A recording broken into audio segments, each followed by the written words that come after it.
Bom, eu sou Augusto Cruz, ou Guga, e vamos falar hoje sobre ESG, essa expressão aí que está na moda, mas não é uma modinha. ESG significa Environmental, Social and Governance, meio ambiente, social e governança. E nós temos, além de mim, temos Ítala e temos JP. Nós vamos discutir um pouquinho o tema, a gente vai abrir aí para quem quiser fazer alguma pergunta, quiser trocar uma ideia.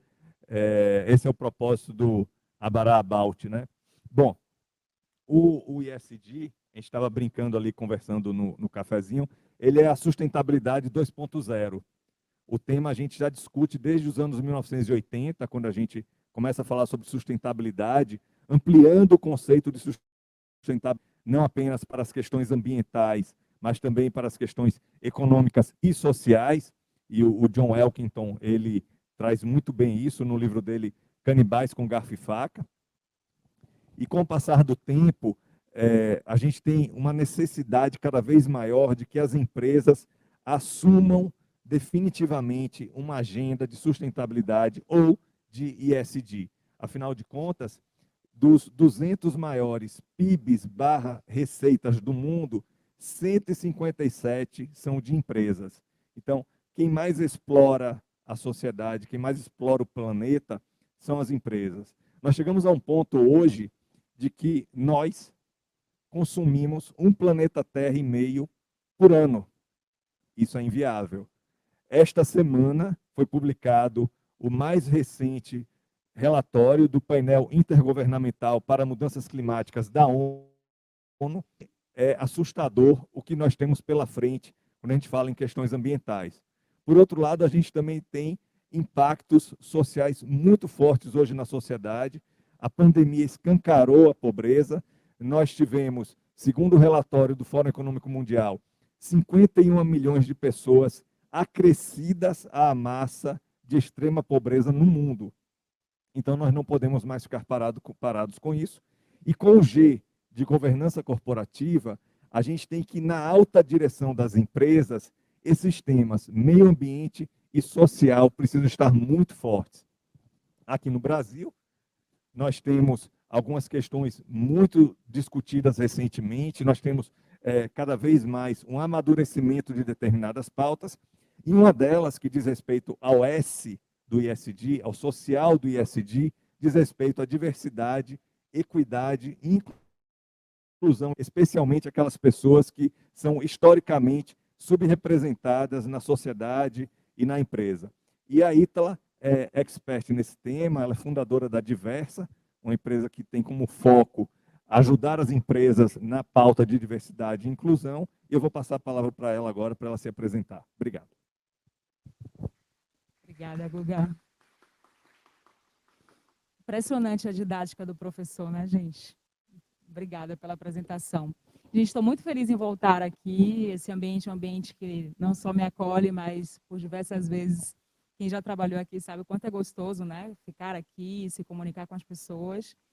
Estou feliz que vocês estão aqui no dia chuvoso também, porque eu sei que Salvador, quando chove, é um desafio, né? Prazer também me conectar a vocês. A gente estava num perto longe, né? Todo mundo daqui, mas não se conhecia de perto. E como meu colega falou, a gente sabe que esse assunto é um tema muito recorrente para quem deseja se especializar, reconhecer outras vias, outros mercados, mas, ao mesmo tempo, é um assunto de muitas décadas e de estruturas que a gente sabe que perpassa por diversas camadas da sociedade. Eu sou Relações Públicas de formação, eu sou uma mulher de 34 anos, baiana, daqui de Salvador. A minha formação como pessoa, como mulher, né, e como profissional, vive ciclos intensos de trabalho, né, e colaboração. Eu acredito muito na colaboração. A minha carreira se constrói muito a partir do S, né, mesmo já tendo passado por empresas corporativas, por empresas de entretenimento, mas foi justamente os movimentos sociais, né, e o meu reconhecimento de realidade, a minha consciência de classe que me fez me tornar, talvez, o que as pessoas chamam hoje de um especialista em diversidade e inclusão. Mas é o que eu sempre falo para os nossos pacientes e colegas, que eu não sou uma especialista em mulheres, eu sou uma mulher, sobretudo uma mulher negra também daqui de Salvador, nordestina, e eu reconheço, né, o quanto essas camadas também diz muito a respeito desses marcadores sociais, que foram muitos que você citou, e o quanto é importante a gente falar sobre isso. Quero dizer que, assim, há muitas coisas que a gente vai trocar aqui hoje, eu não tenho todas as respostas também, né? Não é o meu objetivo aqui, acho que é muito aprender com vocês também, mas trabalhar com diversidade e inclusão, a gente estava conversando sobre isso, né, ali na mesa, é um grande desafio, não só para quem, né, lida ali diariamente com grandes lideranças, com empresas globais. No caso da Diversa, por exemplo, a gente tem clientes como Google, Itaú, Discovery, né, a própria Ambev. Eu sou membro do Conselho de Diversidade e Inclusão da Ambev desde 2020, o Conselho Externo, o Comitê de Diversidade e Inclusão Externo, como Comitê de Equidade Racial, né? E cofundei também a Vale do Dendê em 2017, com mais 3 outros antigos sócios, professor Hélio Santos, Paulo Rogério e Rosinildo Ferreira. E foi justamente no momento que eu fiz uma transição de carreira do corporativo para voltar, né, para a área de inovação social, que é uma área que eu tenho muito tesão.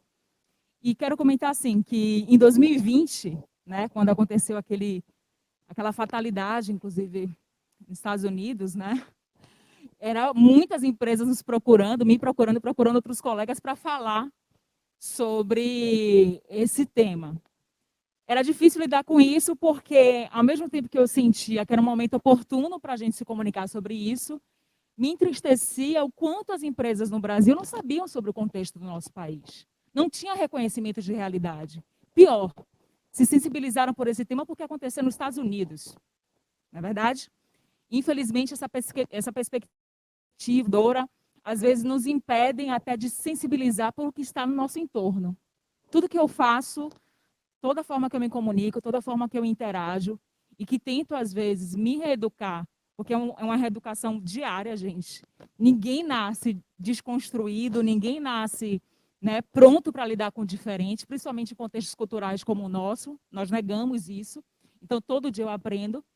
É difícil, às vezes, você lidar com essas questões no Brasil, porque, infelizmente, essa negação do diferente, essa negação da diversidade, ainda não é trazida como uma prioridade e nem como uma agenda, né? Uma agenda tem metas, uma agenda tem um objetivo comum, uma agenda entende principalmente contextos. E nesse período, que foi um período que se abriu uma janela de diálogo no corporativo, sobretudo, a respeito da equidade racial e suas interseccionalidades,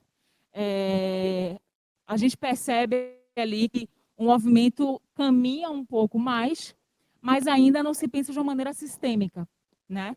Que eu acho que a gente pode tratar aqui perfeitamente, porque eu estou falando aqui com um professor, um especialista também em sustentabilidade, em diversidade e inclusão, e também estou falando com um empresário, né? Que com certeza entende o quanto é importante a gente investir em diversidade e inclusão, investir em outras estruturas por uma questão também de objetivos de negócio.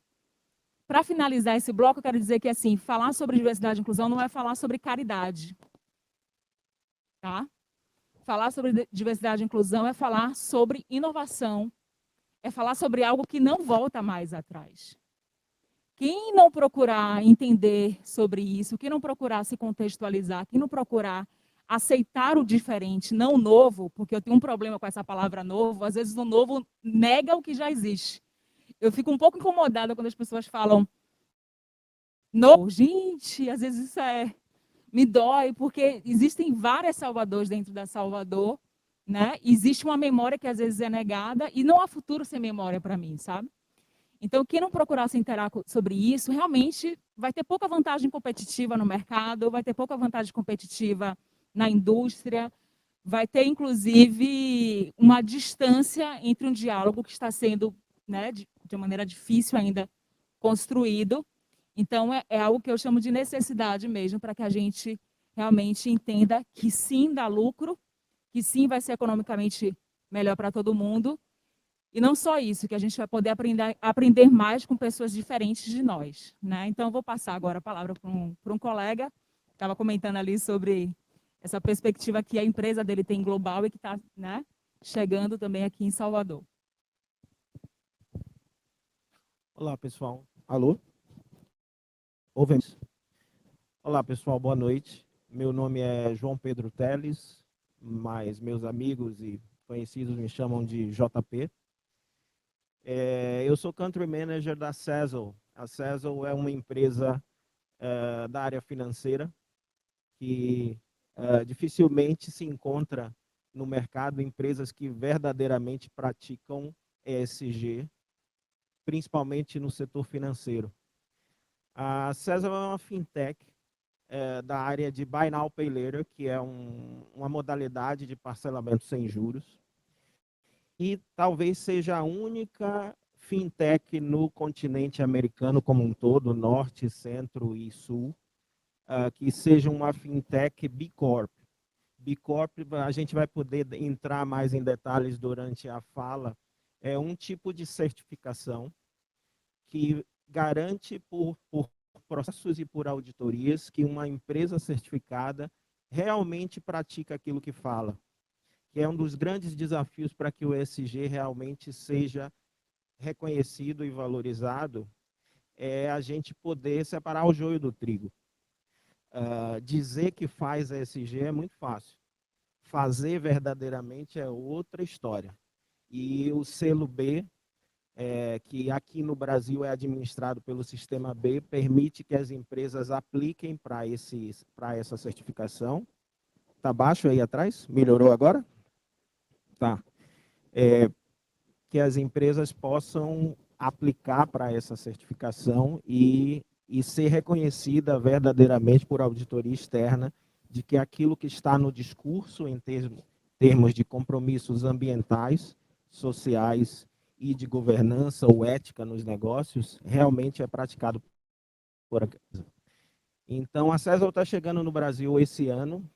Na verdade, a gente lança o produto nacionalmente na semana que vem. A gente está trabalhando desde o ano passado para adaptar o produto para a nossa realidade e estamos indo no mercado na semana que vem. Durante a nossa fala aqui, a gente vai poder conhecer algumas das práticas que a Cesel adota internacionalmente. A Cesel ela nasceu nos Estados Unidos, mas atua também no Canadá, na Índia, na Europa já está em alguns países, Alemanha, França, Espanha, Portugal, deve começar no Reino Unido em breve. E estamos passando por um processo de fusão com uma outra empresa do mesmo segmento, que é da Austrália, e também já está presente no Oriente Médio, também na Índia, na África, e em alguns outros países da Europa e também no México. Então, a gente acredita que veio para cá hoje, ou foi hoje para cá, para trazer um pouco de uma experiência aqui de empresa B Corp, empresa de propósito, né? Empresa voltada ao propósito, ou como lá fora é melhor conhecido como Purpose Driven Company, as empresas direcionadas para um propósito. Essas empresas fazem parte de um novo segmento que ainda não é oficialmente reconhecido como classificação, que a gente está muito acostumado a entender que tudo do ponto de vista de empresas e organizações, sejam elas públicas ou privadas, se agrupam no primeiro setor, onde está o Estado e as empresas públicas, o segundo setor, onde estão as empresas lucrativas, e o terceiro setor, onde estão as ONGs e as empresas de filantropia. As empresas de propósito poderiam ser considerado o quarto setor, só que muito curiosamente, aqui no Brasil e em alguns lugares, elas estão sendo reconhecidas como empresas do setor 2,5, porque elas estão entre as empresas lucrativas e a filantropia. Ela não é uma empresa de filantropia e ela não é uma empresa que busca o lucro da mesma forma que as outras. No seu propósito tem que estar claro na sua prática e na sua missão equilibrar lucro e propósito. E isso não é discurso vazio. Até por isso que empresas dessa natureza buscam certificações, como a certificação B, para poder se diferenciar daqueles que vendem um discurso que praticam ESG, mas na verdade estão buscando limpar a sua imagem para cobrir alguma prática negativa, seja no aspecto ambiental, seja no aspecto social, ou seja no aspecto dessa corporativa ou da ética dos negócios. Então, durante a nossa fala aqui, a gente vai poder navegar com algumas experiências e compartilhar com vocês sobre esse tema. Devolvo então a palavra ao Guga. Alô? Ok. Bom, Eloá está aí? Próxima vez vocês chamam a gente para ficar do lado de lá, que do lado de lá tem cerveja, viu? 1-0. Bom, é interessante que o ESG, né, como eu falei, ele não é uma moda, ele está na moda, mas não é uma moda, ele não nasceu agora, ele nasce desde que a gente fala em sustentabilidade, mas ele traz o tema ESG, ele é extremamente complexo. E me assusta quando eu vejo um monte de gente agora fazendo cursinho sobre ESG, especialização em ESG, e em um ano já dizer que é especialista em ESG. Calma. ESG, se a gente vai conceituar, a gente pode dizer o seguinte, que é a disseminação de boas práticas ambientais e sociais oriundas da alta direção das empresas. Pronto, isso é ESG, governança, meio ambiente, social. E vejam como o ESG ele acaba imbricando uma série de temas.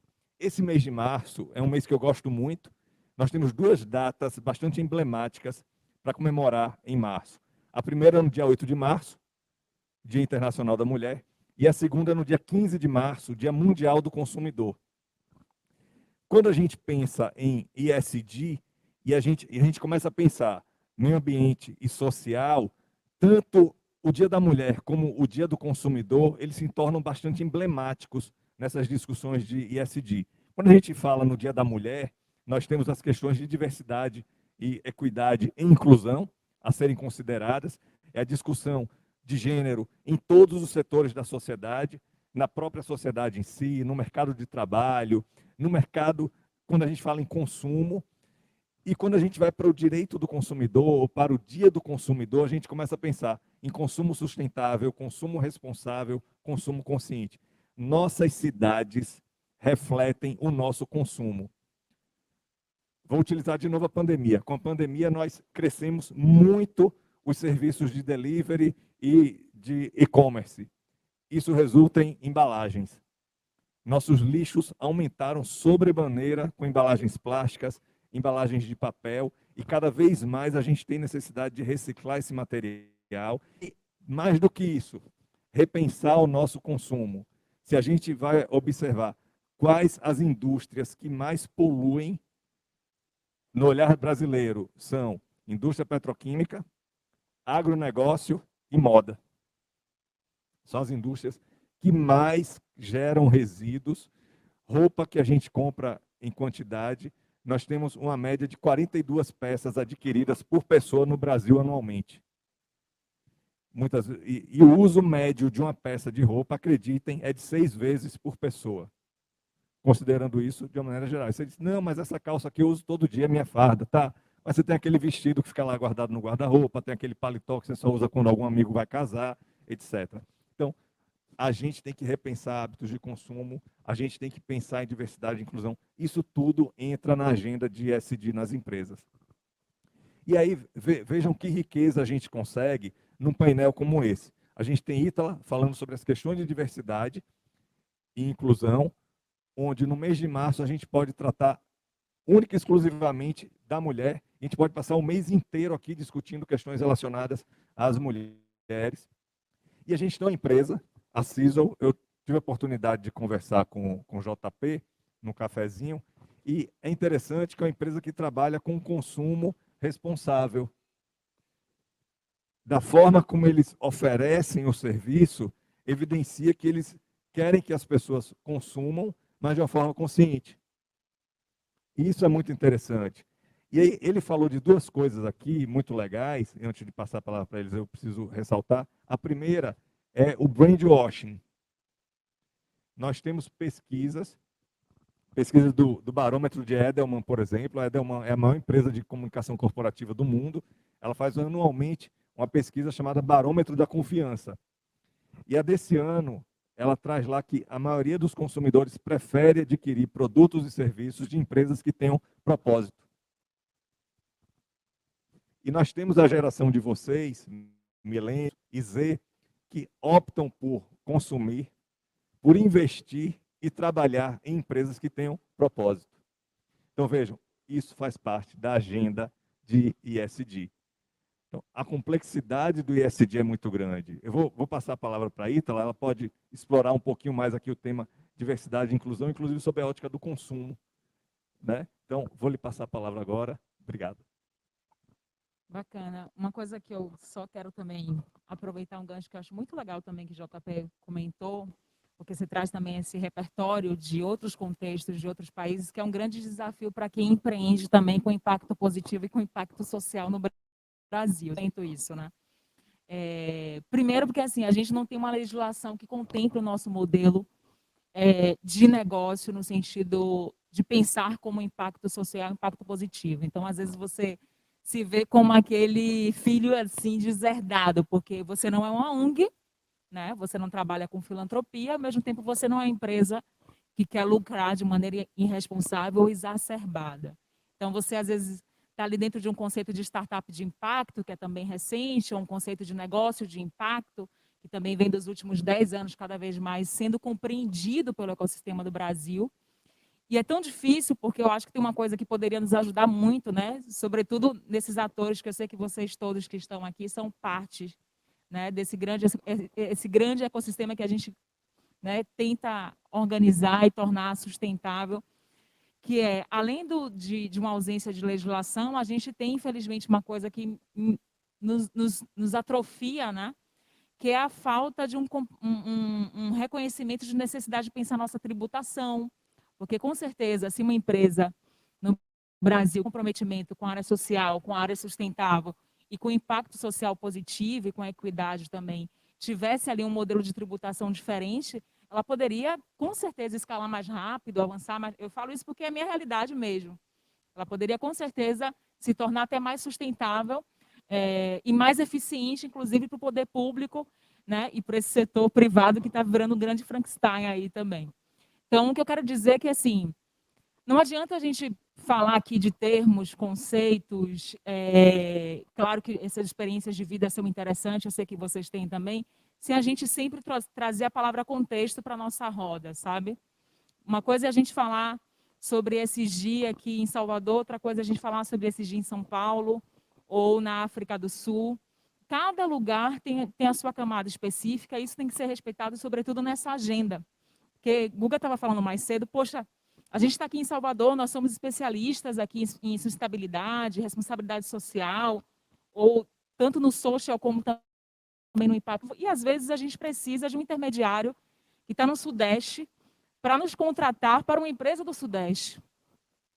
Eu vejo muito dessas incoerências nesse ecossistema, né, de ESG, né, que é uma descredibilidade por outros contextos. E isso tem que ser pautado, sim. Porque esse lugar da coerência, que é aquilo que você estava falando, é um lugar que às vezes é tão sensível de tocar e tão movediço que as grandes lideranças, as empresas não querem se responsabilizar em apostar em talentos locais, não querem se sensibilizar em observar esse entorno. Quando eu trabalhava com entretenimento, Guga, que foi uma fase muito intensa da minha vida, eu tinha muito tesão por essa fase também, trabalhava tanto com entretenimento, né, em grande escala, quanto na área sociocultural também.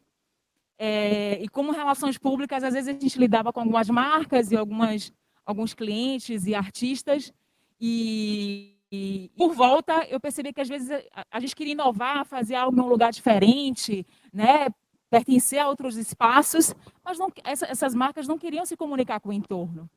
Se queixava que às vezes alguns bairros aqui de Salvador eram inseguros e queria implementar uma estrutura caríssima nesse ambiente, potencializar a questão do consumo exacerbado por, né, não recicláveis, e queria negar o que existia em volta.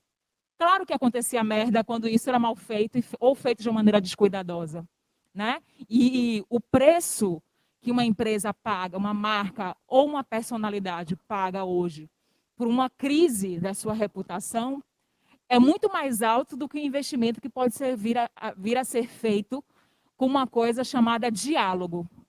Eu sempre falo, né? É a ferramenta mais eficiente que existe para mim, de tudo isso que a gente está conversando, para mim, mais eficiente e mais econômica. É o diálogo, é a conversa, é o chegar antes, é o cuidado. Dá trabalho? Dá. Não vou dizer que não dá não, tá, gente? Dá muito trabalho. você se comunicar com o entorno, você perceber as vocações locais, você entender que existem pessoas ali que não são invisíveis, mas que são talentos, às vezes, não reconhecidos e sim invisibilizados, dá muito trabalho. É coisa para quem gosta mesmo de comprar treta, né? Como eu. No sentido, né, de enxergar não como um problema, mas sim como uma oportunidade. Mas é muito lucrativo, é muito mais profundo e você constrói, de fato, relacionamentos. E você não vive apenas um lugar dessa ação. Que aí eu quero encerrar com o que você comentou. Um lugar que a gente percebe muito trabalhando com diversidade e inclusão, e também trabalho com inovação social há bastante tempo, né? Já tive experiências em outros países na área de inovação social, ibero-americano, e entendendo muito esse contexto da inovação como um ativo importante, não como algo científico distante, mas como um ativo importante, inclusive, de comunidades periféricas e territórios locais. A gente percebe que, às vezes, o ESG é tratado muito como um calendário de eventos. E a gente tem que ter muito cuidado com isso. Esse calendário de eventos é uma cilada de raciocínio, às vezes, porque a agenda só entra quando é no mês do meio ambiente, quando é no mês da mulher. Então, como é que a gente vai construir esse diálogo e tornar isso sustentável se a gente está tratando essa agenda como um evento? É importante a gente falar durante março, sim. É uma força-tarefa de sensibilização. Esse mês, claro, várias empresas me procuraram para dar palestra. Aceitei todos os convites? Não. Porque tem algumas que eu acho que são incoerentes.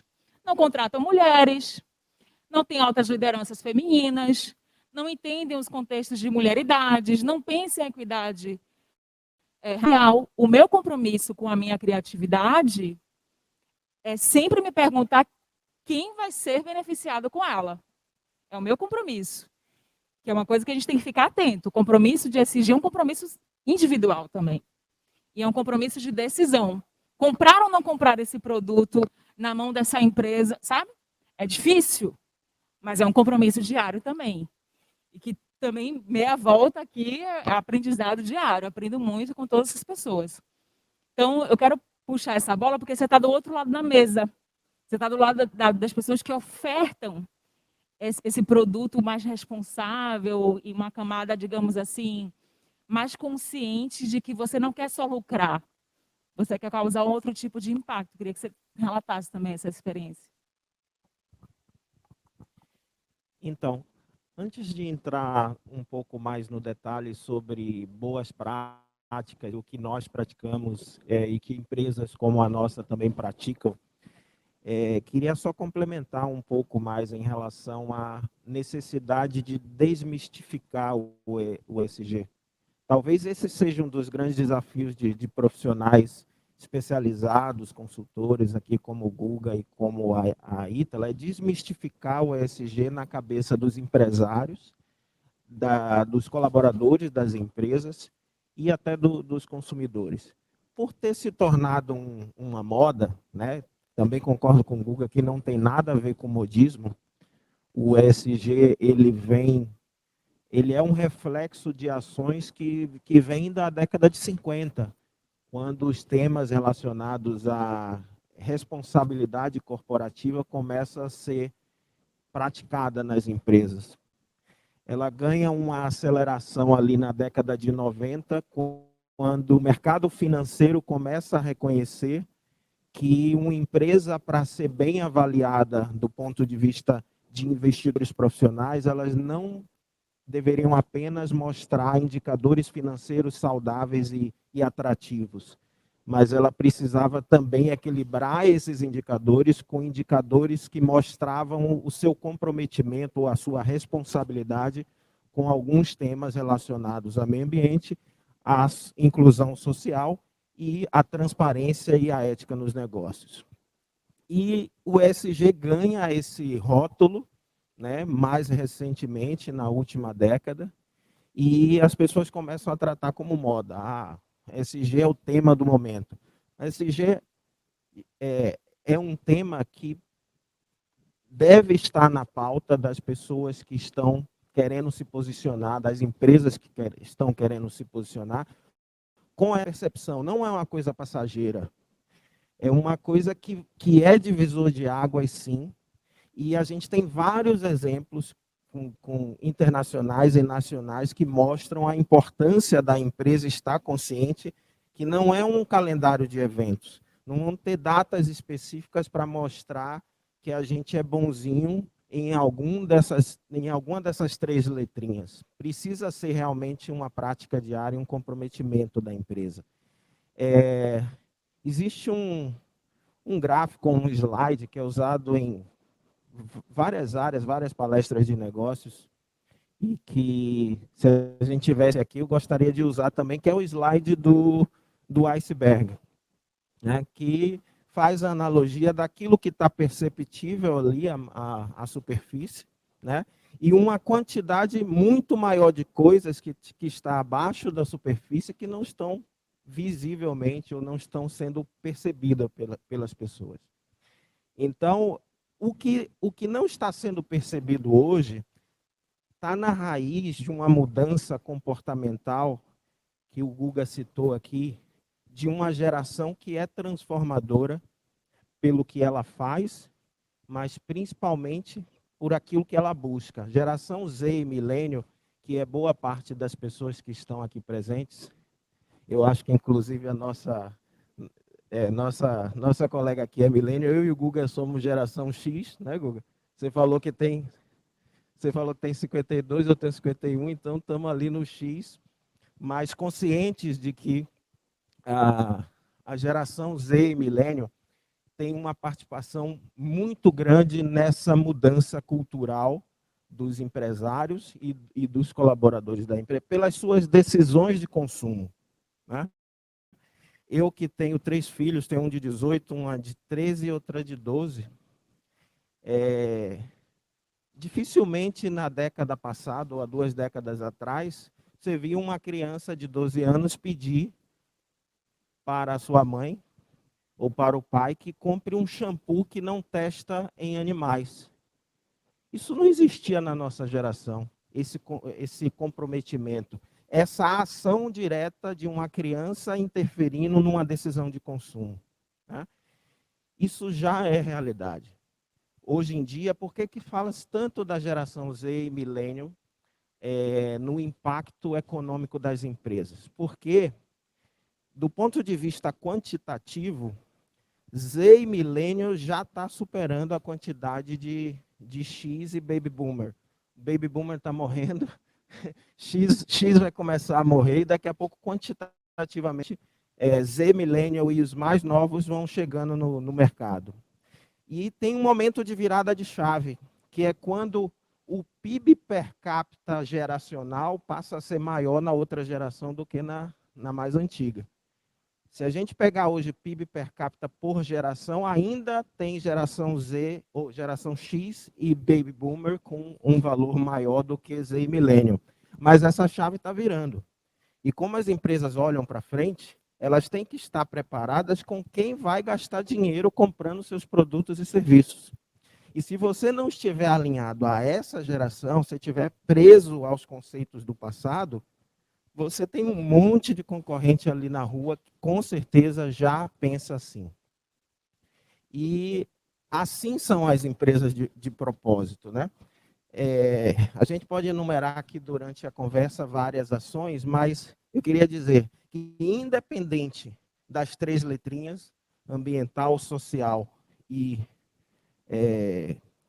governança, a questão do propósito começará cada vez mais a fazer parte dessa sopa de letrinhas. Por enquanto não está. Ela é reconhecida sim, mas por enquanto não está. No ano de 2017 ou de 2018, se eu não me engano, houve uma virada de chave no mercado financeiro.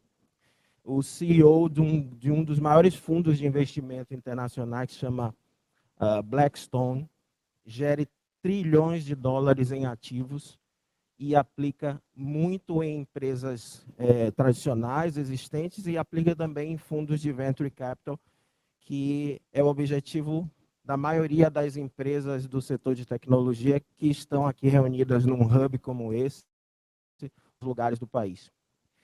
E nesse discurso, nessa carta formal aos investidores do Blackstone, ele determina que não mais avaliará investimentos apenas por aspectos financeiros e que os aspectos ligados a ESG devem fazer parte da agenda dos investidores.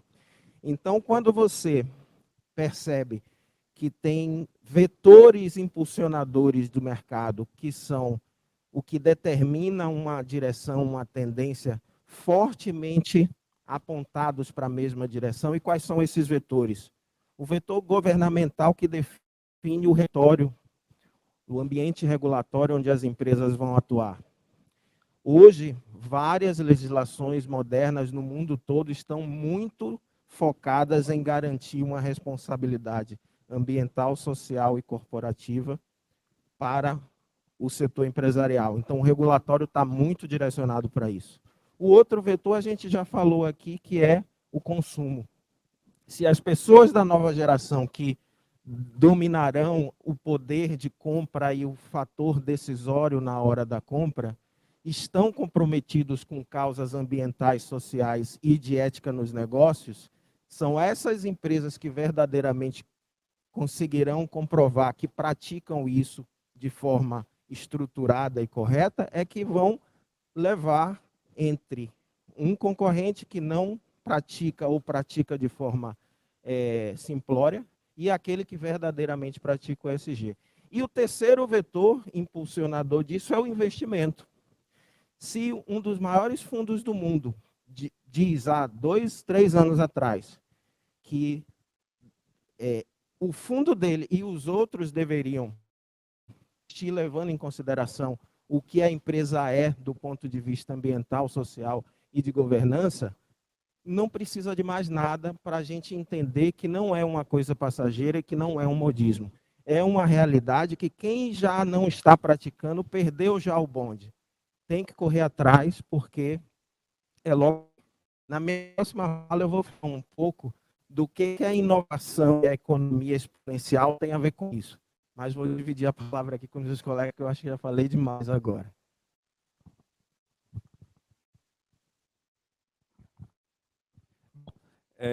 Eu comecei falando um pouquinho, trazendo uma contextualização, conceitos. Agora é bom a gente falar um pouquinho de prática, né? Ainda contextualizando para chegar na prática, pegando um pouquinho aqui do que JP falou, em 2020, em janeiro de 2020, aconteceu o Fórum Econômico Mundial em Davos, e desse encontro, os estadistas, economistas e executivos que estiveram presentes fizeram o Manifesto de Davos. E nesse documento, eles criam o chamado capitalismo de stakeholders. Muitos aqui já devem ter ouvido essa expressão. Quando eles falam em capitalismo de stakeholders, eles dizem o seguinte: a partir de agora, a gente quer olhar mais os interesses de stakeholders e menos um pouco para os interesses dos shareholders, dos acionistas. Stakeholders, colaboradores, clientes, fornecedores, e um stakeholder especial para eles, nessa carta, nesse manifesto, o planeta Terra. E isso vem não porque as empresas resolveram ser boazinhas, terem um coração bonito, não é isso. JP falou, millennials e geração Z, nos próximos 10 anos, vão colocar no mercado $1 trilhão. As empresas não querem ficar fora disso. É muito dinheiro.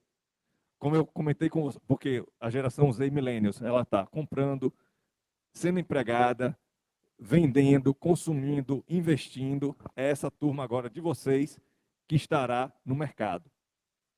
Além disso, a gente tem outros elementos interessantes. Mudanças climáticas na mesa das empresas. Mas espera aí, mudanças climáticas, as empresas estão preocupadas com isso? A gente tem rotas aéreas sendo modificadas por conta de mudanças climáticas. Rotas com mais turbulências, aviões fazendo desvios, gasta mais combustível, aumenta o custo. Esse ano aqui no Brasil, o agronegócio teve muito prejuízo com chuvas ou secas e houve impacto nas seguradoras. Cada vez mais estamos com eventos de desastres naturais mais tensos, furacões em categorias mais elevadas acontecendo com mais frequência. Isso tudo impacta no mercado de seguradoras. Banco não quer perder dinheiro. Então, vejam, as empresas não são tão boazinhas. Além disso, temos também uma necessidade de regular melhor as normas atinentes à produção, à produtividade industrial e de agronegócios por conta das mudanças climáticas. E mais, redes sociais deram voz a quem não tinha. E há uma pressão cada vez maior da sociedade para temas como diversidade e inclusão, respeito ao consumidor, etc. E, finalmente, temos uma mudança cada vez mais acelerada, que Bauman já falava naqueles livros todos de líquida, da sociedade líquida. A gente já tem uma mudança muito grande com televisão. Os bancos agora estão mudando muito com as fintechs. Então, hoje em dia, a gente vê mais Netflix do que qualquer outro canal. Nós vamos ter uma mudança agora grande nos planos de saúde, muito grande nos planos de saúde. Então, o mundo está virando muito rápido. A gente, vocês talvez não tenham conhecido isso, mas a gente tinha videocassete, CD, DVD, agora ninguém mais tem isso. Ninguém mais tem CD, enfim, mudou muito rápido. E a tendência é que mude cada vez mais rápido e as empresas não querem ficar de fora. Então, ESG não é opção, é preciso fazer. E a gente vem agora para o mundo da realidade, para o mundo prático. Bom, a gente tem todos esses conceitos, tem todo esse contexto histórico. Como é que a empresa aplica uma agenda de ESG? Não dá para abraçar todos os temas de ESG. Não dá para abraçar tudo. Só diversidade e inclusão, a gente tem aí uma série de grupos subrepresentados historicamente. Se a gente pensar em PCD, em pessoas mais velhas, em mulheres, em pessoas trans, brancas, por aí vai, é uma agenda enorme. Se a gente pensar em questões ambientais, idem. Aí a empresa precisa fazer aquilo que nós chamamos de matriz de materialidade, ouvir seus stakeholders, ouvir os acionistas, mas o mais importante, tem que vir da alta direção. Tem que vir, tem que estar na essência, tem que estar no propósito da empresa. E vejam vocês, a Price Waterhouse publicou agora a pesquisa deles com os CEOs no Brasil e apenas 27% dos CEOs no Brasil afirmaram que suas empresas têm plano de remuneração variável com base em metas de ESG. Então é um tema que está tão em voga, mas as empresas ainda estão patinando. Na prática, portanto, há empresas como Natura, como Boticário, Avon, Braskem, Gerdau, que já têm, dentre muitas outras, que já têm boas práticas em governança. Os pequenos negócios precisam aderir, porque a cadeia de valor das grandes empresas vai exigir dos menores que eles também adotem minimamente boas práticas. E muito importante, quando a empresa pensar, não, eu pratico ESG da porta para fora, tem que pensar também da porta para dentro. O que é que eu faço dentro e o que é que eu faço fora. Stakeholders, clientes, clientes ou consumidores, fornecedores e os empregados. Todos precisam ser ouvidos, todos precisam participar de diálogos, como a Ítala falou. Vou passar agora para a Ítala falar um pouquinho mais sobre prática. Eu acho que antes da gente abrir para o próximo bloco, que é o bloco, a gente precisa ouvir vocês também, né? Acho que vai ser bem legal a gente ouvir vocês também. Eu vou puxar também um pouco desse lugar dos stakeholders, essa palavra bonita que a gente aprende ali na universidade, relações públicas, fala tanto nesse ponto, né, sobre esses públicos, né, essas partes interessadas que a gente chama, né? E eu lembro que há uns 10 anos atrás, ou mais, na verdade, gente, me formei tem tanto tempo que eu nem sei mais fazer as contas. Eu provocava muito alguns professores e alguns colegas, porque, na minha opinião, existiam as partes interessadas e as partes desinteressadas, que eu chamava, que são os públicos invisibilizados pelas empresas, marcas e organizações. Aí vejam, eu estava tentando confirmar um dado aqui, que é um dado que é muito recorrente para mim. Nós somos mais de 50% da população do Brasil. A população afro-brasileira, pretos e pardos, são mais de 50% da população desse país, né?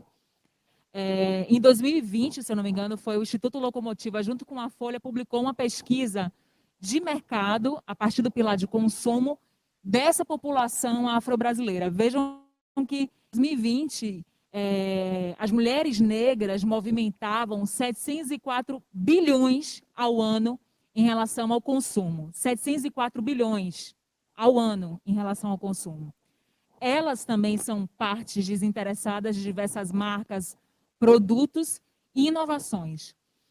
A minha primeira transição capilar eu fiz com 14, 15 anos de idade, eu usava química, né, química capilar, as mulheres com certeza sabem do que eu estou falando, às vezes a gente passa ali pelos nossos processos de autoaceitação. E eu lembro que nessa idade não existia aqui em Salvador produtos de cabelo e beleza e até espaços que acolhessem esse tipo de necessidade, né? Da necessidade de me enxergar em uma embalagem, dizer, caramba, esse produto foi pensado para mim, desde a necessidade de entrar no salão e não ter que ouvir que o que tinha ali de serviço e possibilidade de oferta para o meu tipo de cabelo era um alisante e não uma hidratação, e não uma nutrição para o meu cabelo. Porque a partir do momento quando a gente olha para outros perfis e outras diversidades de pessoas, que às vezes é um olhar desumanizado, né? Você não enxerga que aquela pessoa é um ser humano, você não entende a necessidade dele. Sobretudo a necessidade de consumo, a necessidade, como é que eu posso dizer, de interlocução a respeito disso. E aí, mais uma vez, isso não é uma caridade, isso é um oceano azul de oportunidades. As empresas que estão enxergando cada vez mais o quanto existe uma diversidade dos seus públicos, dessas partes interessadas, elas estão lucrando mais, elas estão potencializando e melhorando as suas reputações e feliz daquelas que estão fazendo de dentro para fora também, porque os consumidores estão muito atentos. Às vezes, na tomada de decisão de uma mesa, de uma campanha publicitária, tem pessoas ali que não correspondem àquele tipo de narrativa que está querendo ser vendida. E as pessoas entendem, já têm uma consciência disso e desmascaram essas empresas. Isso, além de prejuízo, é algo que às vezes é irreversível. Quantas empresas acabaram após uma crise de reputação? Eu já lidei com algumas, já trabalhei com crises também. É uma situação delicada, não é uma coisa que eu gosto de fazer de verdade. Deixei de fazer, inclusive, porque trabalhar com crise, além de ser muito estressante, às vezes é algo que nos atravessa muito, porque você não vê uma mudança profunda, você vê as pessoas querendo apagar incêndio, né? E depois daquele incêndio, nenhuma decisão é tomada, nenhum investimento é feito e tudo volta a ser como antes. Então, isso é bem cansativo, né? E o que eu quero dizer para vocês aqui, e é muito do papel da Diversa, que eu acho que tem muito a ver com o que você também traz e com toda essa necessidade que você tem de sempre conceituar as coisas e ancorar nesse lugar da responsabilidade de saber o que é que a gente está falando, é que quando eu criei a Diversa, em 2020, né? Na verdade, a gente lançou em 2020, era algo que eu já vinha gestando dentro de mim. Eu tive a oportunidade de fazer um intercâmbio em 2019 pela Embaixada dos Estados Unidos e visitar 5 cidades dos Estados Unidos. Foram 8 mulheres convidadas aqui do Brasil, lideranças femininas que trabalhavam não só com a economia digital, mas também com responsabilidade de impacto social para conhecer boas práticas dessas 5 cidades. E algo me provocou muito, por vários motivos, né? Claro que a gente está falando de outros contextos, outras economias, de um processo totalmente diferente de lidar com as questões de ressocialização, abolição também. O Brasil ainda vive uma falsa abolição, não entende o que é isso.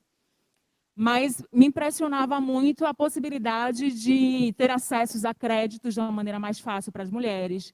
Me impressionava muito a maneira como o incentivo ao empreendedorismo dessas mulheres, com muitos desafios, porque apenas 2% das empreendedoras mulheres dos Estados Unidos têm acesso a crédito, né? Mulheres negras, sobretudo. Mas o que eu quero dizer é o seguinte, essa motivação veio porque eu acho que tem um desafio muito importante aqui nessa agenda, e para a Diversa, né, que é uma startup de impacto muito focada em cuidar do bem-estar mental e emocional das mulheres que empreendem. Foi o programa, eu posso falar isso com segurança, porque foi o primeiro programa de aceleração do Brasil a trazer uma metodologia chamada acolhimento estratégico, onde a gente foca muito no acolhimento psicológico, emocional, né, e mental das empreendedoras. Isso porque tudo isso eu passo todos os dias ao fazer pitches para possíveis investidores. A gente sabe que é bem difícil. Então, um dos objetivos e pilares da Diversa é tornar as mulheres aptas a receberem créditos e investimentos. A gente costuma dizer que a nossa jornada começa do acolhimento ao investimento. A Diversa, inclusive, faz investimentos alternativos em algumas microempreendedoras. A gente começou com um investimento de R$10 mil, em 6 microempreendedoras em 2020, e a gente está estudando outros modelos também.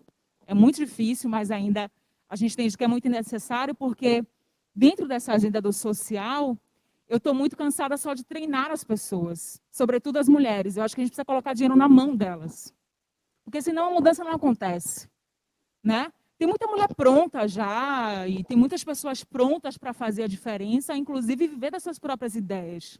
Só que elas não têm oportunidades ou se sentem, né? A gente culturalmente não tem não se sente confortável a lidar com questões de finanças e dinheiro. Isso é um tabu para mulheres ainda, porque a cultura das finanças com certeza chega mais rápido aos homens do que a nós, né? Por mais que a gente seja grandes gestoras ali. Então, entendendo esse lugar de deixar as mulheres aptas a receberem crédito e investimento, a gente percebe que existe aí um oceano azul que o mercado financeiro não entendeu ainda também, de produtos financeiros específicos para esses perfis de mulheres. Eu já tive na mesa de bancos, onde gerentes homens me negaram crédito por causa do meu perfil. Na subjetividade era esse lugar, porque não confiava, né? Porque alguns bancos, inclusive digitais, estão dando muito certo, porque passar às vezes pela porta, pela catraca do banco, para alguns perfis de pessoas, é uma situação constrangedora. Por mais que você seja cliente, é desagradável você ser uma pessoa totalmente subjugada ali o tempo inteiro. Mesmo você sendo cliente, você não é visto como um cliente, né?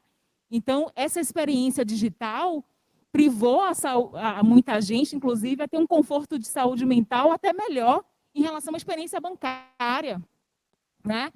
Eu não sei se está fazendo sentido para vocês, mas o que eu quero dizer é que, assim, a diversidade e a inclusão dentro das experiências de consumo, dentro das experiências de usuário, dentro desse contexto que a gente está vivendo, desse tempo da tela de processos ágeis de digitalização, para quem está atento e para as pessoas com perfis diferentes que não querem mais viver em situações onde elas são criminalizadas, elas são discriminadas, é uma oportunidade de negócio incrível, né?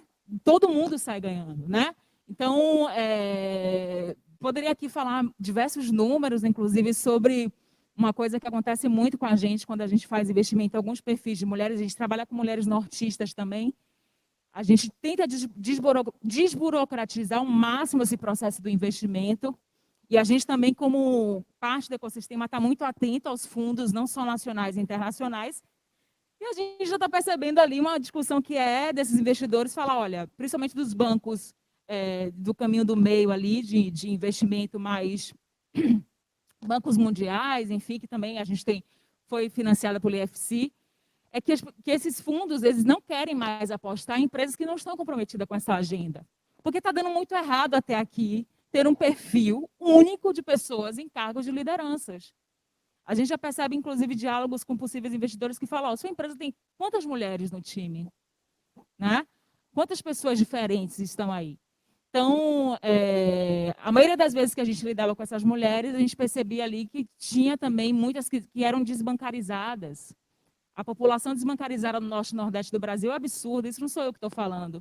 Qualquer banco que aprofundou nesses dados e que pagou seus estudos caríssimos, a gente tem especialistas no nosso time que já fizeram parte dessas pesquisas, sabe o quanto as mulheres negras, as mulheres nortistas e nordestinas são mulheres que ainda não têm uma experiência bancária digna, porque não há produtos e às vezes não há acessibilidade para que elas sejam convidadas a fazerem parte disso, né? Eu acredito muito aqui, para encerrar, que a grande regeneração econômica desse país será feita por mulheres, sobretudo essas mulheres que vivem à margem, porque são elas que, junto, né, de todo esse ecossistema da economia do cuidado, sustenta tudo aquilo que a gente chama de sociedade, que deu certo e que para mim não deu. E se a gente não apostar em investir nessas mulheres, a gente vai falir cada vez mais. Então, gente, passando agora nesse bloco para falar um pouco de práticas, eu não vou falar apenas da nossa empresa, dar alguns exemplos, mas creio que aqui eu falando como César e dizendo que a gente verdadeiramente pratica, vocês devem estar curiosos para saber se realmente a gente pratica, né, ações, boas práticas de ESG. Então, vou mesclar um pouco minha fala, falando de algumas experiências de outras empresas e um pouco do que a gente pratica, né? Eu acho que tudo começa com aquela questão do propósito que a gente falou, né? A CESL especificamente tem como missão e propósito empoderar financeiramente a nova geração. E o que é que significa isso? Há uma característica comum nas pesquisas de perfil na geração Z e Millennial, que experiências negativas dos pais dessa geração com a ferramenta do crédito gerou um comportamento de aversão ao crédito nessas duas gerações, Z e Millennial. Isso aconteceu diretamente e indiretamente. Indiretamente pelos pais, que diante de várias crises econômicas, perderam todo o seu patrimônio para os bancos e para as empresas que financiavam o seu consumo e o crescimento do seu patrimônio. E diretamente também no reflexo de crises, quando o acesso à educação dessa nova geração foi fortemente financiado por crédito, né?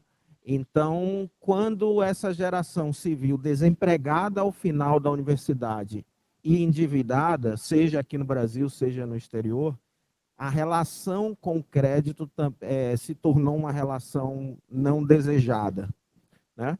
Então, quando empresas como a CESL estabelece como propósito que vai trazer para o mercado financeiro aquela pessoa que não tem perfil de crédito, que não tem acesso a crédito, mas também se compromete internamente de que ela não vai deixar que essa pessoa use o crédito de forma irresponsável. A CESL trabalha num segmento financeiro para desintoxicar as pessoas do crédito predatório. O crédito predatório todo mundo aqui conhece. É a atividade de vender dinheiro através de um instrumento qualquer.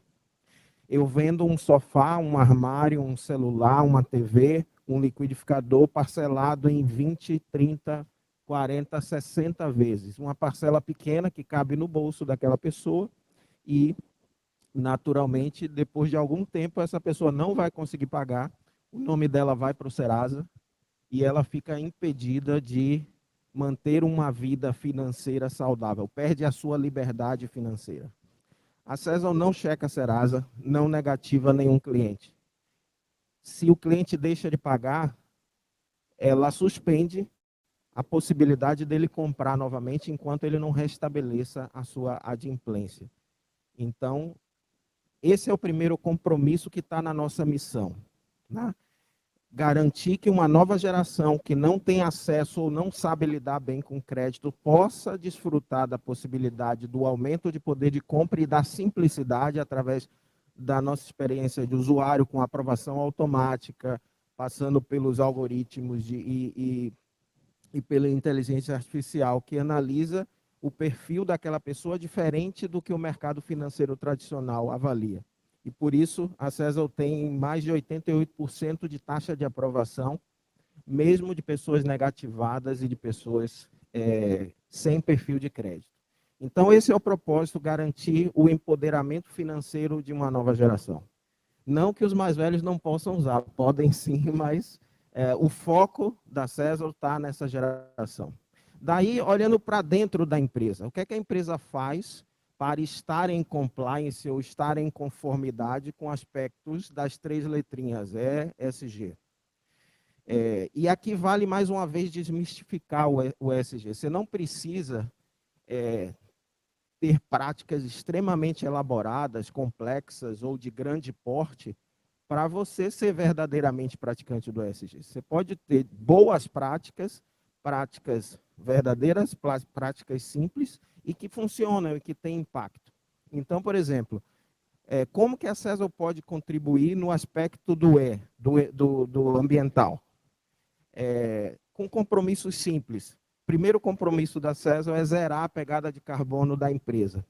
Então, a empresa busca, nas suas práticas, reduzir a sua pegada de carbono e daquilo que não é possível reduzir ou eliminar, garantir que se zere a pegada de carbono comprando títulos de carbono que permite que você equilibre aquilo que você não conseguiu eliminar da sua jornada na pegada de carbono.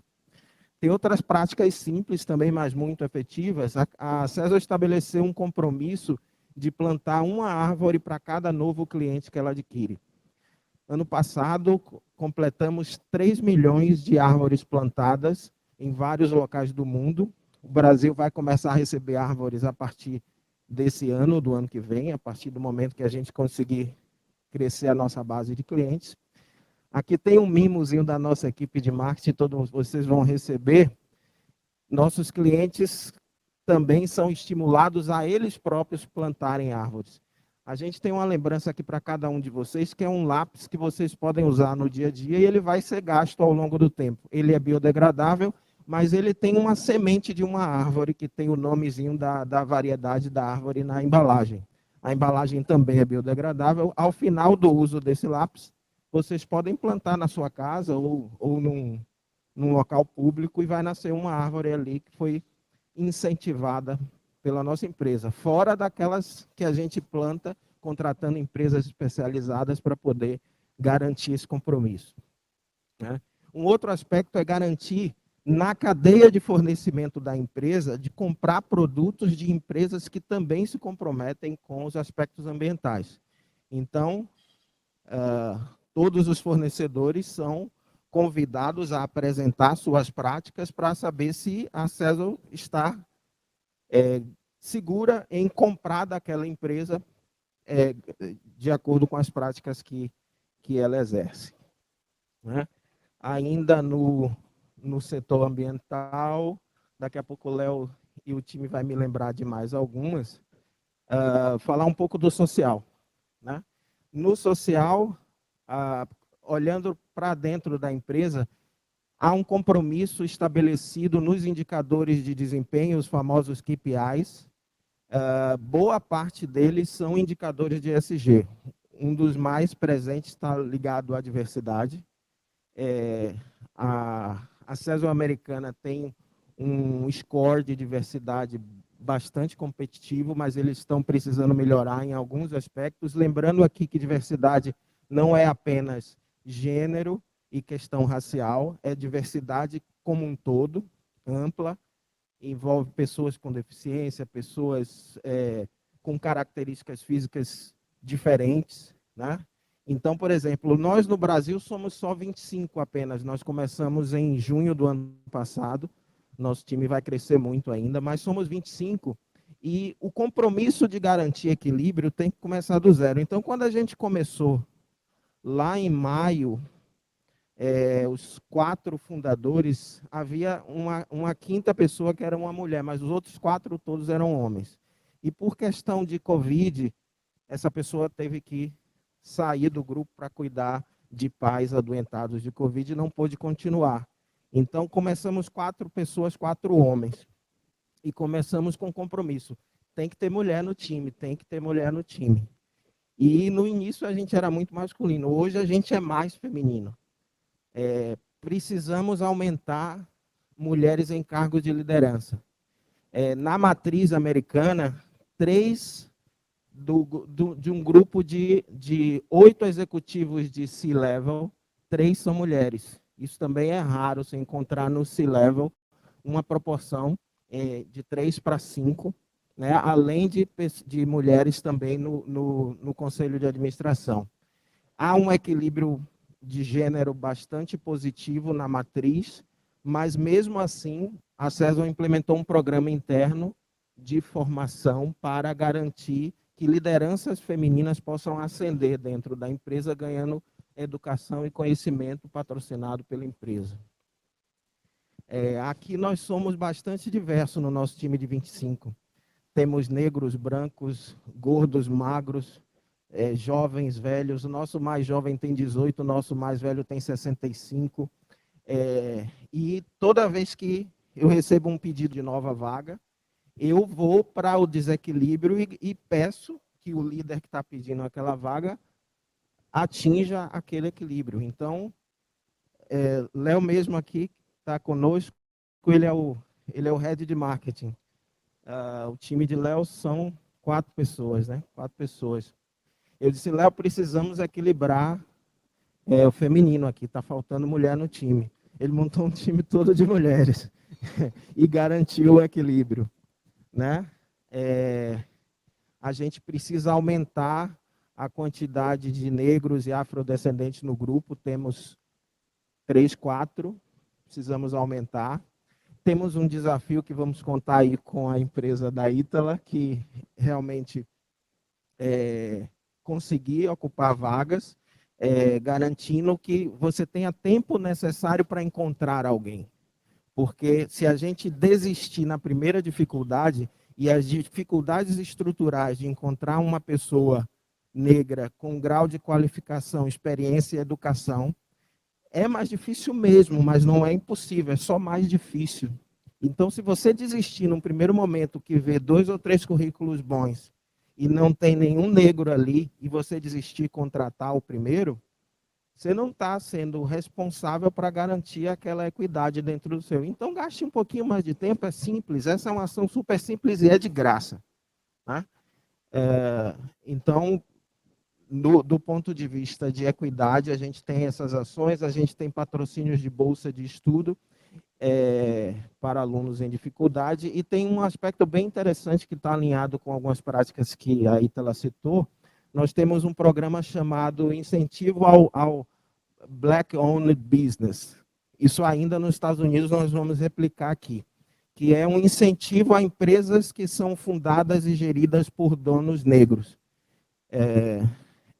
Não é coincidência, mas faz parte de um processo. A Cesel foi fundada em Minneapolis, que é a cidade onde aconteceu, né, o episódio que ninguém quer lembrar, né?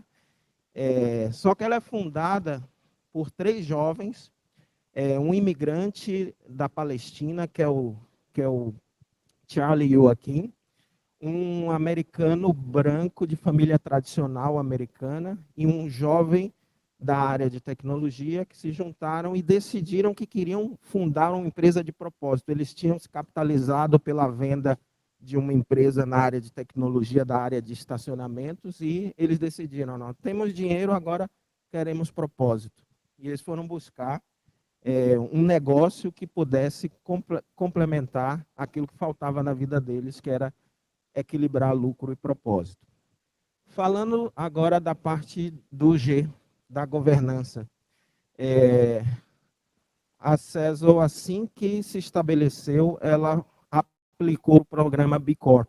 Como eu falei no início, o programa B Corp é uma auditoria voluntária das suas práticas, que avalia tudo que você faz e pontua. Você recebe um score e recomendações para você melhorar o que já está fazendo e acrescentar novas práticas. Esse score varia de 80 mínimo a 200. A Cesel pontuou ano passado em 85, baixo, mas tem como um dos seus OKRs, para quem está acostumado aqui com linguagem de startup, OKR são os objetivos e resultados que o planejamento de curto e médio prazo, todo executivo da empresa precisa buscar. Está no OKR de todo mundo, em qualquer lugar do mundo, que a Cesel precisa ultrapassar um benchmark de mercado, que é a empresa Patagônia. A empresa Patagônia tem um score de 150. E está como meta de cada um contribuir para que a gente atinja o score e ultrapasse a Patagônia e evolua de 85 para 150. E se a gente não fizer nada, ficar só achando que o ESG é algo a se falar em algum dia comemorativo, a gente nunca vai chegar lá. Tá? Então, vou devolver aqui para meus colegas poderem comentarem e depois queria dar alguns exemplos de práticas de outras empresas bem-sucedidas e mal-sucedidas no âmbito do ESG. Se alguém quiser fazer uma pergunta, perguntem. Se for uma pergunta difícil, vocês perguntam para a Ítala e para a JP. Se for uma pergunta fácil, para mim, tá certo? Eu lhes peço isso por gentileza. Bom, eu vou aproveitar para falar para vocês. Esse livro aqui, Introdução ao ESG, de minha autoria, tem na Amazon em formato digital, em formato impresso, e tem comigo também em formato impresso. Quem tiver interesse, manda uma mensagem Instagram, tem no perfil daqui do Hub, quando eles fizeram a publicação desse evento, tem lá o meu nomezinho, guga.cruz_. Vocês mandam uma mensagem. Quem quiser também trocar ideia sobre o tema ESG, manda mensagem que vai ser um prazer falar. A minha empresa AC, a gente trabalha com consultoria em governança, nós somos um escritório de advocacia também, e com ESG, com cursos, com treinamentos, mentorias, etc. E nós também temos a preocupação de praticar o ESG. A gente não só fala, o livro, assim como todos os livros que eu publiquei, ele teve a neutralização do gás carbônico, dos gases de efeito estufa, ele está certificado. E a gente também realiza um evento, que vai acontecer agora dia 12 de março, todo ano a gente realiza, que é o Treino das Meninas, é um evento de corrida só para mulheres, com o objetivo de combater o assédio sexual que as vezes que com esporte ao ar livre sofrem. Vamos para a 4ª edição, todas aqui estão convidadas. O Sebrae é um grande parceiro nosso, porque a gente também promove o empreendedorismo feminino no evento. Então, fiquem à vontade para participar. Tem o Instagram também, Treino das Meninas, passem lá para seguir. Se algum homem seguir, será bem-vindo, mas o Instagram do Treino das Meninas só segue mulheres. Toda mulher que segue, segue de volta. Não sou eu que escrevo, que cuido, tá? Ele tem que ter uma linguagem feminina, e é a C que faz, não sou eu, tá? Obrigado a vocês. Ninguém quis fazer nenhuma pergunta, então eu vou passar aqui a bola para a Ítala. Foi um prazer. Beijo. A bola está com vocês agora. Tem... Enzo vai falar. E aí, galera? Tudo bem? Boa noite. A gente tem uma pergunta aqui do William, que faz parte da nossa comunidade. Pode ficar à vontade, cara. Gente, boa noite. Meu nome é William, sou, como o Enzo já falou, residente aqui do Hub. Primeiramente, parabéns a esse bate-papo sensacional de vocês. Eu comecei a querer anotar no guardanapo. O pessoal me ajudou, trouxe papelzinhos para trazer algumas coisas, porque a gente começa a refletir durante o bate-papo, né? E eu tenho 2 perguntas em uma. A primeira seria o seguinte: a gente pode dizer que as práticas de ESG transcendem apenas as práticas, deveriam estar na cultura de cada empresa, visto que não se deve estar apenas em momentos específicos, mas no dia a dia, enraizado no dia a dia de fato da empresa? E a segunda coisa, para vocês, o que o ecossistema baiano, em especial, precisa ter como foco para melhorar essas práticas no dia a dia? Você quer direcionar para alguém? Fiquem à vontade. Eu vou falar um pouquinho e passo para vocês. Bom, primeiro, cultura. Educação, educação, educação. Disseminar boas práticas em ESG. Puxando aqui um pouquinho da expertise de Ítala, quando a gente vai implantar uma agenda de diversidade e inclusão, não basta pensar apenas em, não, vou agora fazer uma seleção aqui para trazer pessoas não brancas, ou pessoas com deficiência, ou mais mulheres. Mas como é que essas pessoas serão acolhidas? Como é que a gente vai eliminar as piadinhas de corredores? Como é que a gente vai eliminar determinadas expressões que são mal utilizadas e que não deveriam ser utilizadas? Então, é muito de educação. E a segunda questão foi de implementar no dia a dia as boas práticas. Mais uma vez, educação, educação. E como eu disse, tem que vir da alta direção, daí a necessidade de políticas escritas, diretrizes e muito treinamento, muito diálogo, como a Ítala falou. Que massa sua pergunta. Vou complementar aqui a partir de experiências e talvez reflexões, assim, conhecendo também outros ecossistemas. Achei muito interessante sua segunda pergunta também. Eu acho legal a gente refletir, porque a gente está conversando com atores do ecossistema baiano. Qual é o seu nome? William. Tem uma coisa, William, que eu venho aprendendo cada vez mais, e eu sei que a gente precisa estar muito atentos e atentas para a gente não repetir padrões que a gente critica. É um exercício que eu tento ao máximo buscar. Quando eu falo desses padrões, uma coisa para falar de ecossistema eu acho que a gente ainda pensa muito como mercado e não como ecossistema. Eu vou te explicar por quê, né? Porque o mercado ele quer apenas competir e o ecossistema ele quer colaborar.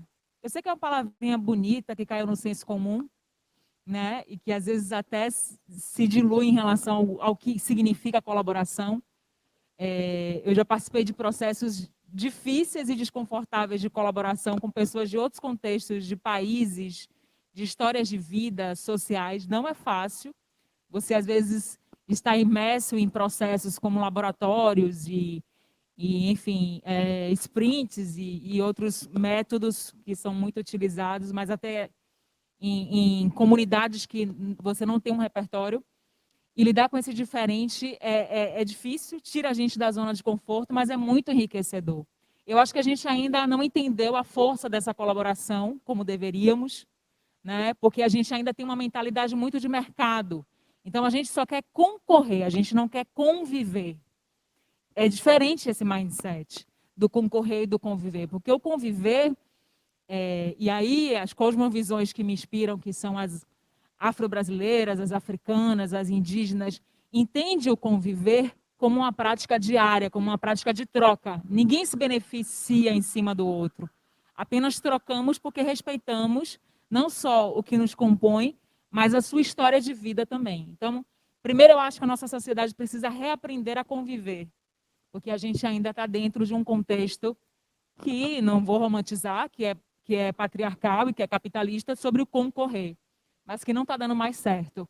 Porque quando a gente colabora, a gente tem práticas inovadoras de uma maneira muito mais ágil e de uma maneira muito mais eficiente em relação à diversidade que existe até às vezes dentro da nossa própria cidade.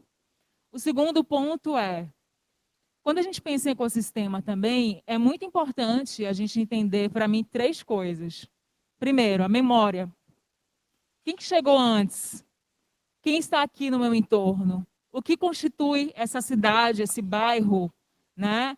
Essa mentalidade, essa cultura, a maneira como o outro se comporta que é diferente a mim.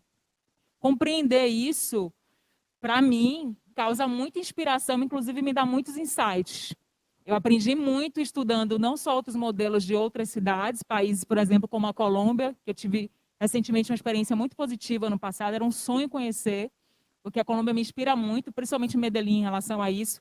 E eu vejo muito Salvador, num lugar que talvez Medellín estava anos atrás, né? Eu não sei quantos de vocês sabem, mas Salvador está no 3º lugar do ranking da cidade mais violenta do país. Isso é grave. Salvador tem índices de DH assim, em bairros do subúrbio assustadores.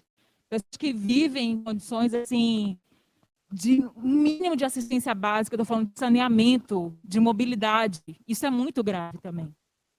Eu não acredito num falso desenvolvimento que uma cidade cresce em infraestrutura e se atrofia em problemas e necessidades básicas. Eu não acredito. Todos os ecossistemas do mundo que passaram a entender que as necessidades básicas de mobilidade, de saneamento, de cultura e educação são prioridades, cresceram muito economicamente e muito rápido. Se você for olhar, por exemplo, claro, Medellín tem muitos problemas, mas eu tive uma experiência super positiva de me deslocar da periferia de Medellín para um outro bairro, que é, digamos assim, mais central, por uma R$ 4,60, né, se eu fosse converter o peso, em menos de 20 minutos, com um sistema de mobilidade super limpo e do poder público, frequentar estruturas absurdas, assim, que você olha, caramba, que arquitetura é essa, feita com dinheiro do poder público e gerida de uma forma extremamente... Parecia que você estava no serviço privado, sabe? Então, eu vi que não era impossível. E, ao mesmo tempo, as pessoas dali entendendo que eles não queriam mais retornar aquilo que destruíram eles. Não se sentiam orgulhosos em entender que aquela cidade foi violenta ao ponto de você ter índices absurdos de homicídios diários e viver sobre um modelo de guerra de narcotráfico que ainda existe, mas que não é como antes. Então, hoje, se vocês forem parar para pensar sobre o contexto de Salvador, de homicídio, tráfico, desigualdade social, é assustador, gente. É assustador no nível assim, é porque a gente nega, né? Às vezes a cidade turística tem muito isso, né? Ela não enxerga algumas necessidades porque realmente vive dessa vocação e precisa, às vezes, reajustar essa narrativa. Então, o que eu quero dizer, assim, para as pessoas do ecossistema baiano é que colaborem mais e concorram menos, porque a gente tem muito a crescer um com o outro.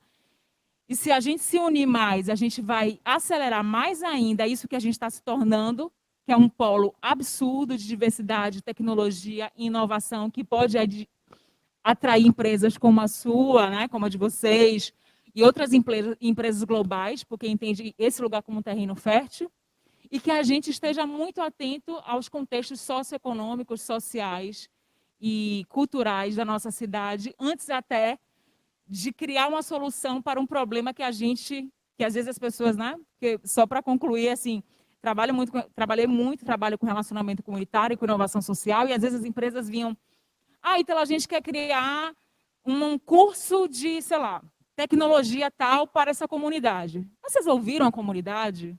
Vocês sabem se é realmente isso que eles querem? Será que já não existe isso na comunidade? Então, esse olhar, sabe, verticalizado, de achar que está trazendo uma solução, às vezes, para um lugar que existe a solução, só não existe investimento, ele precisa ser revisto aqui também, né? Então, é isso. Não sei se ajudou, mas...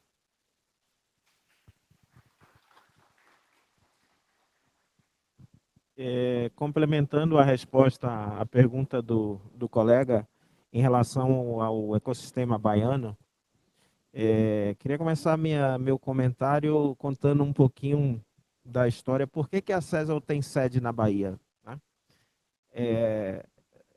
A CESL e o nosso grupo foi apresentado por um colega americano que trabalhou comigo na África. Eu morei alguns anos na África como executivo.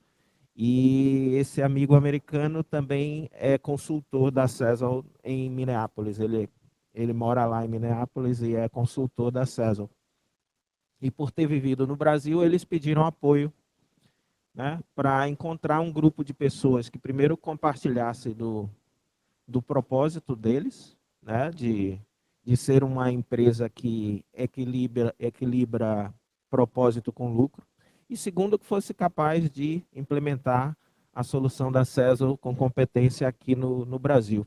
E depois de definido que nós seríamos o grupo, os americanos perguntaram, onde é que vocês vão colocar a sede? Vão colocar em São Paulo, no Rio de Janeiro? E eu disse, não, vai ser em Salvador, na Bahia. Não por eu ser baiano, isso, claro, contribui e ajuda. Mas eu disse para eles, eu já morei em São Paulo, já morei em Minas, já morei fora do país, trabalhei. Eu tenho tudo o que eu preciso na Bahia. Eu não preciso estar em outro lugar só porque os outros estão em outro lugar. Na economia digital, você pode estar literalmente em qualquer lugar e operar o seu negócio. E você vai precisar, claro, de infraestrutura, de pessoas, de conexões para poder dar certo.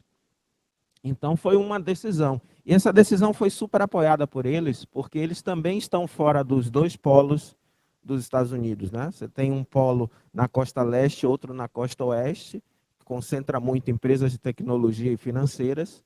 E eles estão ali no centro-norte do país, uma cidade fria, congelante, mas é um grande polo de tecnologia também. E eles entenderam que não precisa estar num polo para poder performar. Então, esse foi um ponto importante, que é marcar a posição de que aqui na Bahia a gente pode encontrar tudo que precisa para performar bem em negócios. E o que é que a gente pode fazer para potencializar esse ecossistema? Eu acho que o principal aspecto, eu acho que Ítala comentou um pouco sobre isso, é a cooperação. Do ponto de vista de empresa, a gente precisa cooperar entre nós. Identificar empresas que compartilham de princípios, de pensamentos, de propósito e de boas práticas, comprar dessas empresas, sugerir que uma outra empresa compre dela, divulgar, compartilhar boas práticas, compartilhar informação é muito importante. Informação vale mais do que dinheiro. E se a gente cooperar entre as empresas, a gente fortalece quem está aqui do lado. Como pessoa, eu acho que a gente tem que exercer o nosso grau de influência naquilo que a gente consome, naquilo que a gente investe.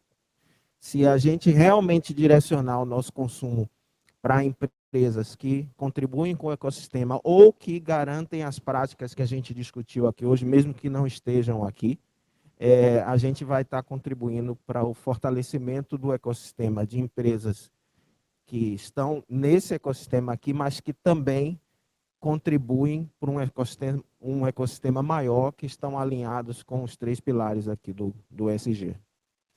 Tudo bem, pessoal? Emerson, pensando em startups e nas pequenas empresas, né?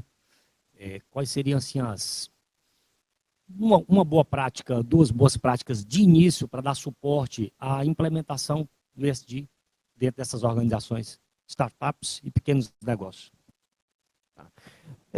Vou começar, depois passo para os especialistas aqui.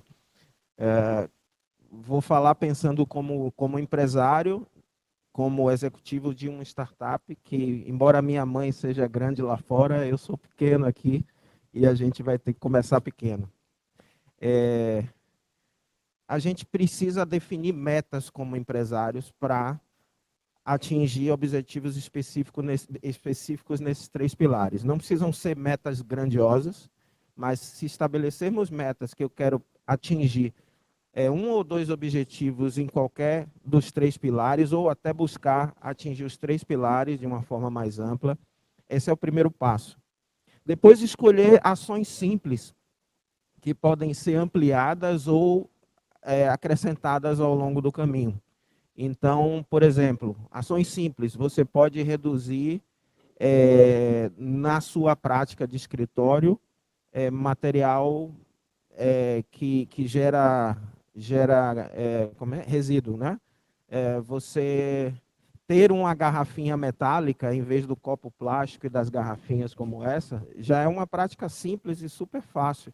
Uma garrafinha metálica é barata e você pode substituir para todos os funcionários. Esse é um exemplo bem simples, pequeno, fácil de implementar. Questão social. Garantir equilíbrio e diversidade é a mais fácil que tem. Você gasta tempo para conseguir equilibrar a diversidade no time, mas é só tempo que você gasta, porque depois isso vai refletir numa equipe criativa, diversa, com várias cabeças pensando de forma diferente, que vai melhorar seu produto, vai melhorar a sua relação com o cliente, e o cliente vai entender que está representado dentro daquela empresa quando ela enxerga que tem alguém igual a ela lá dentro. Isso vai refletir nos lucros lá na frente. Mas começa gastando tempo para equilibrar a diversidade no time. E isso está na meta que eu falei primeiro. Se eu não tivesse meta e segurasse as vagas para aquilo que eu queria, estava todo mundo contratado lá, homem, branco, porque é mais fácil. Mas a gente tem que garantir. Eu tenho 2 vagas de C-level, diretores, que vão ser contratadas esse ano, que eu já estabeleci que tem que ser mulher contratada. Porque não tem no C-level nenhuma mulher ainda, mas tem que ter. Então, isso é uma decisão, é uma meta da empresa garantir equilíbrio de mulher em posição de liderança. Isso é super fácil de fazer e barato, você só gasta tempo. Né? E do ponto de vista de ética nos negócios, governança, buscar dentro da sua atividade aquilo que gera um impacto e as pessoas percebam que a ética dos negócios vale a pena. Não comprar de empresas que não são transparentes, não comprar de empresas que decididamente praticam um mau capitalismo. Né?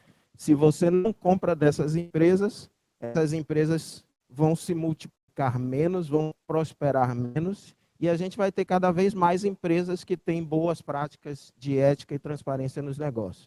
Citei 3 exemplos simples, mas poderíamos abordar vários outros. Vamos ouvir os meus colegas aqui também. Desculpa, qual é o seu nome? Emerson. Bacana essa pergunta, porque é um território que às vezes eu falo e eu sei que é um território muito sensível também, principalmente das startups. Né? Do micronegócio vou falar brevemente também. Lembra que eu falei do padrão que a gente repete às vezes inconscientemente? Isso acontece também dentro das startups. A gente também repete padrões de negócios tradicionais que às vezes a gente nem se dá conta. Né? Eu estou falando inclusive de vieses, né? Inconscientes, eu estou falando inclusive de culturas e modelos organizacionais que nada tem de inovador. Pelo contrário, é uma repetição daquilo que a gente deveria já estar negando. Por isso que exige muita atenção. E te digo que às vezes o desafio é maior, porque quando você trabalha com empresas de tecnologia e inovação, todo mundo já acha que está desconstruído o suficiente, porque trabalha com inovação e tecnologia, né? Às vezes é um terreno muito mais movediço de você tocar nesses assuntos sensíveis sobre diversidade e inclusão, porque só o fato de se sentirem inovadores e tecnológicos cria uma cilada de raciocínio também em algumas lideranças de acharem que estão prontos o suficiente para lidar com o diferente, não estão. É claro que existem muitas startups, inclusive startups estão crescendo absurdamente e criando uma credibilidade muito mais consistente em relação ao investimento, porque entenderam isso e estão criando metas, algumas ousadas e outras reais, sobre essa necessidade de acelerar as decisões e o investimento de ESG. E essas duas palavras é a palavra que eu quero reforçar aqui para vocês. Tudo isso aqui que a gente conversou, para mim, atravessa essas duas palavras. Empreender, para mim, é tomar decisões difíceis todos os dias. Né? A gente fica até treinada ali excessivamente, mas é uma decisão atrás da outra. E a decisão é um fator muito importante para quem quer colocar isso na prática. Mas a decisão no ponto de vista estrutural e no ponto de vista cultural. Uma empresa, a cultura de uma empresa existe a partir das suas lideranças. E cada vez mais eu tenho dito para mim e para as pessoas enfim, que eu trabalho e que convivem comigo, que eu quero liderar pelo exemplo, que é a parte mais difícil de liderar.